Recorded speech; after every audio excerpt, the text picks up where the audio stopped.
தான் கோடி கோடியா பணம் இருந்தாலும் சொத்து குவிஞ்சு கிடந்தாலும் ஆள் பல அதிகார பல அவ்வளவு ஆடி காரை வச்சிருந்தாலும் அவங்கிட்ட இருக்கிற ராஜான்ற பட்டத்தை மட்டும் உன்னால வாங்க முடியாது.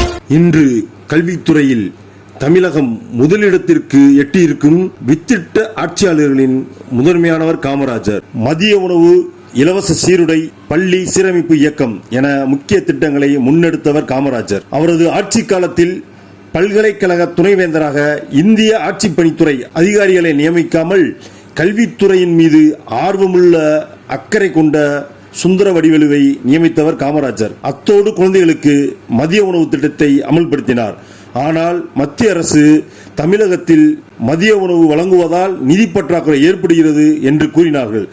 ஆனால் மாணவர்களின் எதிர்காலத்தை நினைவில் கொண்டு மாணவர்களுக்கு மதிய உணவு வழங்கினால் பள்ளிக்கூடங்களுக்கு மாணவர்களின் வருகை அதிகரிக்கிறது என்றவுடன் பள்ளி குழந்தைகளுக்கு மதிய உணவு திட்டத்திற்கு அப்படி நிதி வழங்காவிட்டால் பள்ளி குழந்தைகளுக்கு மதிய உணவு திட்டத்திற்கு ஊர் ஊராக சென்று பிச்சை எடுக்க சித்தமாக இருக்கிறேன் என்றார். மத்திய அரசை எதிர்த்து குரல் எழுப்பி நிதியை பெற்றார் காமராஜர். யார் வேணா தலைவர், நான் தலைவன், நான் தலைவன், தலை இருக்கிறவன் தலைவன். ஆனா தலைவர்களில் பெரும் தலைவன் என்றால் காமராஜர் இல்லையா? பெருந்தலைவர் காமராஜர்.